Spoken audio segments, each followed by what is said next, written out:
Assalamualaikum warahmatullahi wabarakatuh. Perkenalkan, kami dari kelompok 4. Saya Desi Fitriani dan Delima ingin mempresentasikan dengan judul Perkembangan Teknologi Informasi dan Komunikasi dalam Pendidikan. Baiklah, kepada Delima silakan dipresentasikan. Terima kasih kepada rekan kita Desi Fitriani. Di sini saya Delima akan menjelaskan apa saja konsep dasar teknologi pendidikan. Konsep dasar teknologi pendidikan terbagi menjadi 4 hal. Yang pertama, apa pengertian teknologi informasi dan komunikasi? Yang kedua, mengapa teknologi informasi dan komunikasi dibutuhkan dalam pendidikan? Yang ketiga, bagaimana peran teknologi informasi dan komunikasi dalam pendidikan? Dan yang keempat, apa saja dampak penggunaan teknologi informasi dan komunikasi dalam pendidikan? Teknologi merupakan pengembangan dan aplikasi dari alat, mesin, material, dan diproses yang menolong menyelesaikan masalahnya. Informasi merupakan kumpulan data yang saling terkait dan telah diproses secara kompleks. Dengan kata lain, informasi merupakan hasil dari sebuah data yang telah diproses. Komunikasi merupakan suatu proses penyampaian informasi berupa pesan, ide, atau gagasan dari satu pihak ke pihak lain, sehingga saling mempengaruhi di antara keduanya. Nah, teman-teman, di sini ternyata komunikasi itu terbagi menjadi 2. Yang pertama verbal dan yang kedua non-verbal. Apa sih kira-kira komunikasi verbal dan non-verbal itu? Cekidot. Komunikasi verbal ialah komunikasi yang menggunakan kata baik lisan maupun tulisan. Sedangkan komunikasi nonverbal ialah pengganti atau pendukung komunikasi verbal. Contohnya, gerakan badan yang menunjukkan sifat tertentu seperti tersenyum, menggelengkan kepala, dan mengangkat bahu. Menurut Eric Dixon, teknologi informasi dan komunikasi adalah kebutuhan manusia dalam mengambil dan memindahkan, mengolah, dan memproses informasi dalam konteks sosial yang menguntungkan diri sendiri dan masyarakat sekitar secara menyeluruh.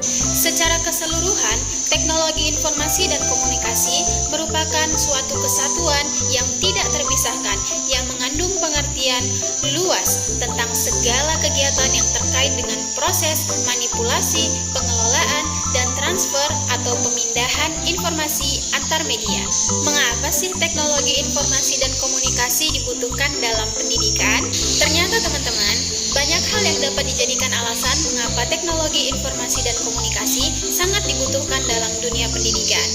Yang pertama, TIK menjadi jembatan ilmu. Yang kedua, sebagai media komunikasi. Yang ketiga, belajar menjadi lebih efisien. Yang keempat, fakta bahwa peserta didik lebih termotivasi untuk belajar dengan metode menggunakan fasilitas multimedia. Dan yang terakhir, mengelola institusi pendidikan. Selanjutnya, bagaimana sih peran teknologi informasi dan komunikasi dalam pendidikan? Peran teknologi informasi dan komunikasi dalam pendidikan yang pertama ialah keahlian dan kompetensi. Yang kedua, infrastruktur pembelajaran. Yang ketiga, sumber bahan belajar. Yang keempat, alat bantu dan fasilitas pembelajaran. Yang kelima, pendukung manajemen pembelajaran. Dan yang keenam, sistem pendukung keputusan. Dampak positif bagi peserta didik ialah mengakses dan memperoleh sumber ilmu pengetahuan lebih mudah, materi pembelajaran interaktif dan menarik, kemudian menghemat biaya dan waktu. Ada juga ternyata dampak positif dalam pendidikan. Yang pertama, berbagi informasi di penjuru dunia dengan cepat, kemudian konsultasi dengan para ahli dengan mudah, terus perpustakaan dalam bentuk digital atau yang biasa kita kenal dengan perpustakaan online. Yang terakhir, diskusi online. Dampak positif terhadap proses belajar mengajar. Yang pertama, munculnya metode pembelajaran yang baru. Yang kedua, sistem belajar tidak hanya tatap muka. Yang ketiga, sistem pembelajaran hasil penilaian menggunakan teknologi. Yang keempat, kebutuhan fasilitas pendidikan dapat dipenuhi dengan cepat.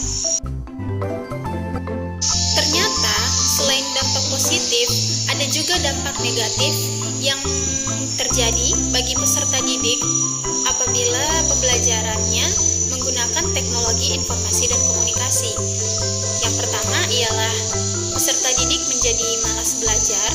Yang kedua, berpotensi mempengaruhi sikap dan perilaku peserta didik.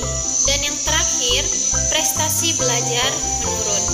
Jadi, buat kita semua pandai-pandailah memilih dan memilah dalam memberlakukan teknologi informasi dan komunikasi sebaik-baiknya. Baiklah, selesai sudah presentasi dari kami. Apabila ada yang kurang, kami mohon maaf.